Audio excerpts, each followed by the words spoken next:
And finally ప్రతి సంవత్సరం కాకపోయినా 2 yearsకి ఒకసారైనా ఏఎన్ఆర్ అవార్డు ఇస్తున్నాము.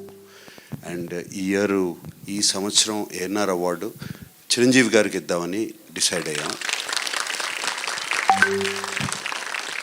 అండ్ ఆయన చెప్పినగానే చాలా చాలా హ్యాపీగా ఎమోషనల్గా ఆల్మోస్ట్ హగ్ చేసుకుని thank you Nag and Venkat, అది ఆ సెంటనరీ ఇయర్లో ఇస్తున్నారు, ఐఎమ్ సో హ్యాపీ, దీనికన్నా పెద్ద అవార్డు నాకు లేదు అన్నిట్లో అని చెప్పారు.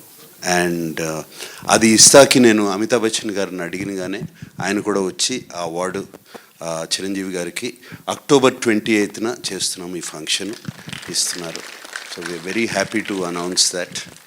And thank you specially to the media friends. అందరూ వాళ్ళ ఆర్టికల్స్ అన్నీ నాకు వచ్చినాయి, చూపించారు, అందరూ అనుపూర్ణ నుంచి పంపించారు, అందరూ అడగకుండా అంత బాగా రాశారు నాన్నగారు గురించి. మరి thank you very much. And YLP గారు థ్యాంక్ యూ అండి. నేను నిన్న మిమ్మల్ని వైజాగ్లో కనపడి రండి మీరైతే బాగా మాట్లాడతారు అనగానే టక్కుమని ఫ్లైట్ ఎక్కి వచ్చేసారు.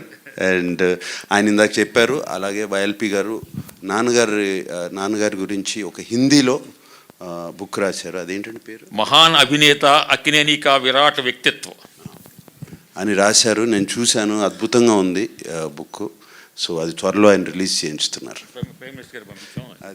ప్రైమ్ మినిస్టర్ గారికి పంపించి అది ఆవిష్కరణ. ఎందుకంటే ది లెజెండ్ అనేటువంటి ఇంగ్లీష్ పుస్తకాన్ని కూడా అప్పుడు వాజ్పేయి గారే వారి ఇంట్లో రిలీజ్ చేశారు. తర్వాత నా తరపున కొన్ని వేల మంది అక్కినేని నాగేశ్వరరావు కళాశాల పూర్వ విద్యార్థుల తరపున నేను కోరేది ఏమిటంటే, మీ కుటుంబ సభ్యులు ఎవరో ఒకరు సంవత్సరానికి ఒక్కరోజు ఆ కాలేజీకి రండి బాబు అని చెప్పి కోరుకుంటున్నాను. ఓకేనండి, thank you very much. I hope అందరూ ఓపిక చేసుకుని స్క్రీనింగ్ చూస్తారని. You will enjoy the movie very much. తప్పకుండా చూడండి. Thank you.